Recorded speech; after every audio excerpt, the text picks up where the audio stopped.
হরে কৃষ্ণ। আজকে আমরা শ্রীমদ্ ভাগবত গীতার দ্বিতীয় অধ্যায় সাংখ্যযোগের 13 নম্বর শ্লোকটির অর্থ শ্রবণ করব। দেহি না अस्मिन् যথা দেহে কৌমরং যৌবনং জরা তথা দেহান্তর প্রাপ্তি ধীরস্থ ন মুহ্যতি।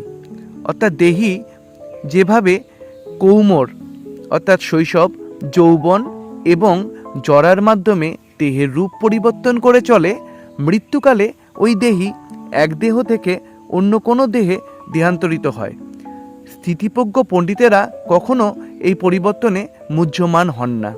এর ইংরেজি অর্থটি হচ্ছে just as in this body the embodied or soul passes into childhood, youth and old age, so also does he pass into another body.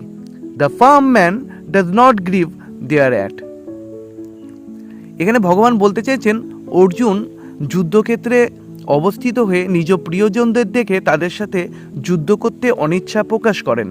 তখন ভগবান বলেন, যাদের জন্য শোক করার কোনো কারণ নেই তুমি তাদের জন্য শোক করছো, আবার পণ্ডিতের ন্যায় কথা বলছো।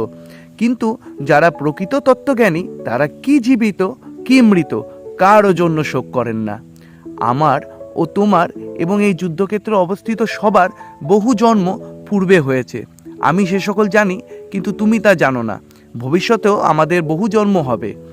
দেহি যেভাবে শৈশব, যৌবন ও বার্ধক্যের মাধ্যমে দেহের রূপ পরিবর্তন করে চলে, তেমনি মৃত্যুকালে দেহধারী আত্মা এক দেহ থেকে আরেক দেহে শুধু দেহান্তরিত হন।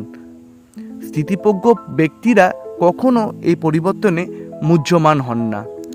রাধে রাধে, সকলে ভালো থাকবেন।